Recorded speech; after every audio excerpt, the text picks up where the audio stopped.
நேயர்கள் எல்லாருக்கும் வணக்கம். 2024 வருடத்தோட ஆகஸ்ட் மாதம் முடிஞ்சு செப்டம்பர் மாதம் தொடங்க போகுது. இப்போ செப்டம்பர் மாதத்துக்கு உண்டான ராசி பலன் அப்படிங்கிறத நாம் தெரிஞ்சுக்கிட்டோம்னா, இந்த செப்டம்பர் மாதத்தில் கிரகங்கள், அதாவது நவ கிரகங்களும் நமக்கு எந்தெந்த விஷயங்களில் சாதகமாக இருக்குது, என்னென்ன செய்யலாம், நம்மளோட எதிர்பார்ப்புகள் ஈடேறுமா, எதை செய்யக்கூடாது, என்னென்ன பரிகாரங்கள் பண்ணிக்கலாம் அப்படிங்கிறதெல்லாம் ரொம்ப துல்லியமாக நம்ம தெரிஞ்சு வச்சுக்கலாம். ஒரு மாதத்தோட கிரகங்கள் அப்படிங்கிறத நாம் துல்லியமாக பார்த்தா தான் பலன்களை சொல்ல முடியும். அந்த வகையில் கிரகங்களோட ராஜா சூரியன் சிம்ம ராசியில் தன்னோட சொந்த வீட்டில் ஆட்சியில் இருந்துக்கிட்டு 17ஆம் தேதி அன்னைக்கு கன்னி ராசி போகிறாரு. பூமிகாரகன் செவ்வாய் மாதம் முழுக்க மிதுன ராசியில் இருக்கார். புத்திகாரகன் புதன் சிம்மத்திலேருந்து 19ஆம் தேதி கன்னிக்கு போகிறாரு. சுக்கிர பகவான் கன்னிராசிலேருந்து 19ஆம் தேதி துலா ராசிக்கு போகிறார். குரு பகவான் ரிஷபராசியில் இருக்கார். சனி பகவான் கும்பராசியில் தன்னோட சொந்த வீட்டில் ஆட்சியாகவும் வக்கரமாகவும் இருக்கார். ராகு மீன ராசிலையும் கேது கன்னி ராசிலையும் இருக்காங்க. இதான் இந்த மாதத்துக்கு உண்டான கிரக அமைப்புகள் அப்படிங்கிறது. இந்த கிரக நிலைகள், ராசி மாற்றங்கள், இந்த வக்கரம், இதையெல்லாம் சேர்ந்து இந்த செப்டம்பர் மாதத்தில் உங்களுக்கு என்னென்ன பலன்கள் கொடுக்க போகுது அப்படிங்கிறத பார்த்துருவோம். சிம்மராசி நேயர்களே, உங்களுக்கு இந்த செப்டம்பர் மாதம் எப்படி இருக்குது அப்படின்னு பார்த்தோன்னா, சிம்மராசிக்காரர்களை பொறுத்த வரைக்கும் ராசியே சிங்கம் மாதிரி அப்படியே ஒரு கெத்தாவே அலையணும் அப்படின்னு நினைக்கக்கூடிய ஆளுங்க. நம்மளை சுற்றி இருக்கிற எல்லாருமே நம்மளை தான் மதிக்கணும், நம்ம சொல்கிறது தான் கேட்கணும் அப்படின்னு நினைக்கக்கூடிய ஆளுங்க. ஆனால் இப்போ ராசி அதிபதி சூரியன் ஆட்சி பெற்று ராசியிலே உட்காந்துருக்கார். ஆனாலும் கூட அடிங்கிறது வலுவாக தான் உழுது. நம்ம சொல்கிறத அவனும் கேட்காட்டியும் பரவாயில்ல, அடுத்தவன் சொல்கிறத நம்ம கேட்குற நிலைமை நமக்கு ஆகிப்போச்சே அப்படிங்கிற மனநிலையில் வந்துட்டிங்க. என்ன காரணம் அப்படின்னு பார்த்தீங்கன்னா, ராசிக்கு அதிபதி ஆட்சி பெற்று உட்காந்துருந்தாலும் ராசிக்கு 7ஆவது வீட்டில் இருக்கிற சனியை அவர் பார்க்குறாரு. சனி உங்கள் ராசியை பார்க்குறாரு.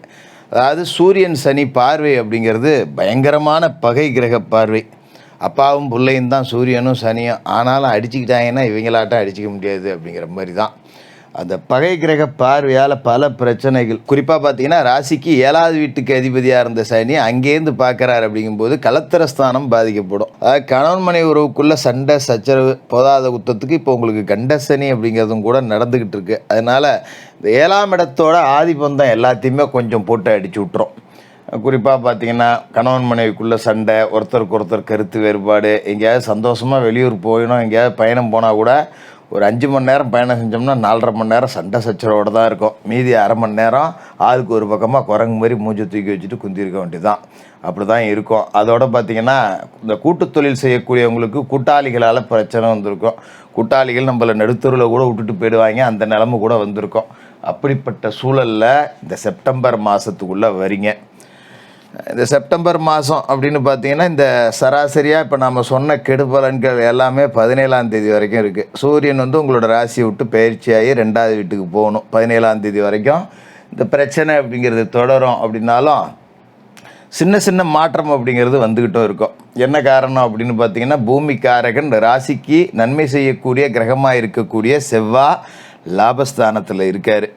அது ஓரளவுக்கு உங்களுக்கு நன்மைகள் அப்படிங்கிறத கொடுக்கும். இந்த செவ்வாய் லாபஸ்தானத்தில் இருக்கார் அப்படிங்கிறதால புது திருப்பங்கள் அப்படிங்கிறது இருக்கும். சில ட்விஸ்ட் அப்படிங்கிறது இருக்குது. சொத்து வாங்கக்கூடிய யோகம் இருக்குது. இவ்வளோ பிரச்சனையிலையும் ஒரு மண்ணை வாங்கி காமிச்சிடலாம் அப்படிங்கிறது நமக்கு ஒரு நம்ப முடியாத விஷயமாக தான் இருக்கும். ஏன் ஜோசியரை நீங்கள் வேறு இங்கே இருக்கிற பிரச்சனையை சரி பண்ண முடியல, நான் எங்கே மண் வாங்குறது, நான் எங்கே மனம் வாங்குறது அப்படிங்கிற மாதிரி தான் யோசிச்சுக்கிட்டு இருப்பீங்க. ஆனால் கவலைப்பட வேண்டியதில்லை. ஒரு வாய்ப்பு வரும். எதிர்பாராத திடீர் திருப்பம் அப்படிங்கிறது இருக்குது. வேறு இந்த மாதத்தில் கொஞ்சம் பயணங்கள் அப்படிங்கிறதும் அதிகமாக இருக்கும். அடிக்கடி எங்கேயாவது வெளியூர், சொந்த பந்த கல்யாணம், இல்லை தொழில் ரீதியான பயணம், உத்தியோக ரீதியான பயணம், இப்படி ஏதாவது பயணங்கள் அப்படிங்கிறது இருந்துக்கிட்டே இருக்கும். அந்த பயணத்தால் பலன் இருக்குது. அதனால் கவலைப்பட வேண்டியதில்லை. வெட்டி அலைச்சல், நானும் எங்கள் வீட்டுக்காரனும் கச்சேரிக்கு போகிறாங்கிறதையா ஊராக சுற்றிட்டு பையில் இருந்த காசையும் கையில் இருந்த காசையும் செலவு பண்ணிவிட்டு வெறும் ஆளாக வீட்டில் உட்காந்துருக்கேன் அப்படிங்கிற மாதிரி இல்லாமல், போன இடத்துல 10 ரூபா சம்பாதிக்கலாம். பெரிய மனிதர்களோட சந்திப்பு கிடைக்கும். நல்ல மகான்களோட ஜீவ சமாதிகளுக்கெல்லாம் போயிட்டு வருவீங்க. இந்த மாதிரியான நன்மைகள் இருக்குது. பெரிய இடம் பூமி விற்பனையால் லாபம் இருக்குது. இடம் விற்கணுன்னாலும் விற்கலாம், வாங்கணுன்னாலும் வாங்கலாம். விவசாயத்துறை நல்ல லாபத்தை கொடுக்கும். விவசாயத்தில் நட்டம் அப்படிங்கிற பேச்சுக்கு இல்லை, நல்லபடியாக இருக்கும். அது மாதிரி பார்த்திங்கன்னா மாத தொடக்கத்தில் சுக்கிரன் நீசத்தில் இருக்கார்.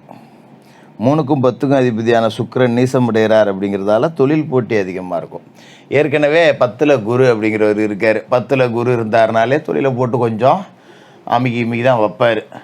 என்னதான் நம்ம தலையில இன்னும் தண்ணி குடித்தாலும் தொழிலில் 10 ரூபா முன்னுக்கு கொண்டு வர்றதுக்கு ஒன்றும் பண்ண முடியாது. எவ்வளவோ யோசிச்சு பார்த்துட்டேன், நானும் என்னென்னமோ பண்ணி பார்த்துட்டேன்.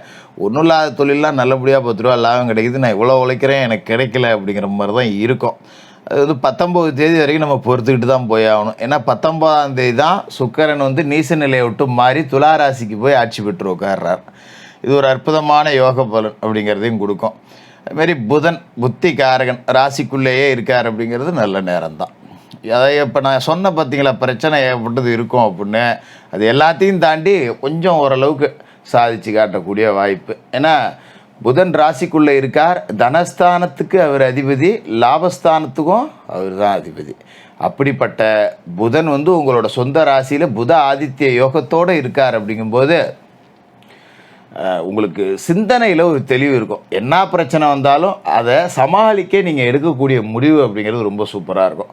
பொதுவாகவே சிம்ம ராசிக்காரையே ஆத்திரக்காரனுக்கு புத்தி மட்டும் அப்படிங்கிற மாதிரி கடன்னு எதையாவது செஞ்சு போடுறது, கடன்னு எதையாவது வார்த்தைகளை இறைச்சிடுறது, அப்புறம் ஐயோ இப்படி செஞ்சுருக்க கூடாதே அப்படின்னு மனசுக்குள்ளே நினைக்கிறது. ஆனால் நம்ம தான் கௌரவாளியாச்சே, நம்ம தப்பே பண்ணிட்டாலும் இன்னொருத்தன்ட்ட போய் பேச மாட்டோம். தெரியாமல் நடந்து போச்சு விட்டு பாப்பா அப்படின்னு பேச மாட்டோம்.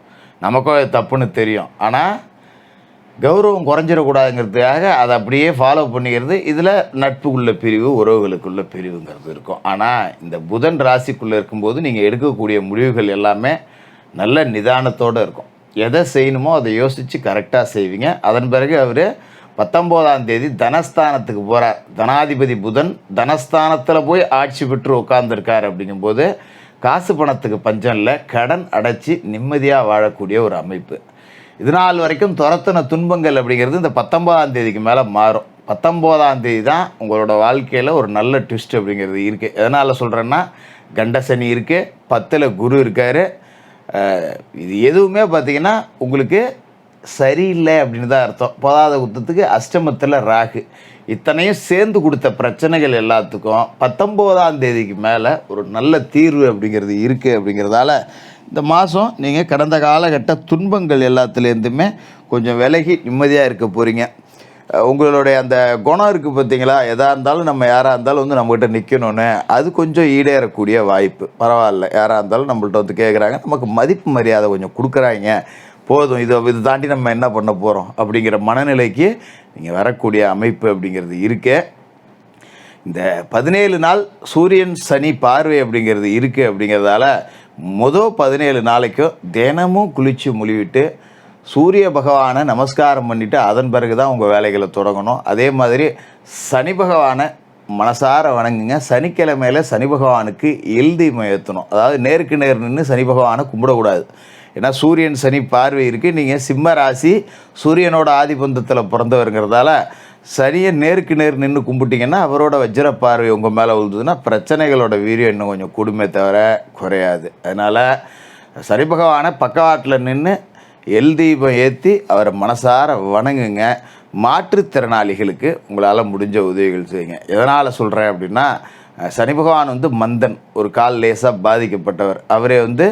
அவரை மாதிரி கை கால் முடியாதவங்களுக்கு உதவி செய்யும்போது அவர் அந்த கெடுபலன்களை குறைச்சி நற்பலன்களை வாரி கொடுப்பாரு. குறிப்பாக உங்ககிட்ட வேலை செய்யக்கூடியவங்களை, நல்லா உழைக்கக்கூடியவங்களுக்கு உண்டான மரியாதை கொடுக்கணும்.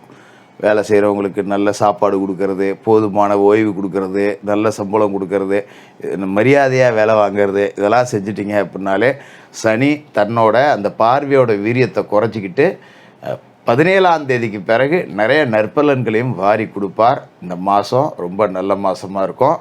சிம்ம ராசிக்காரர்களுக்கு வாழ்த்துக்கள்.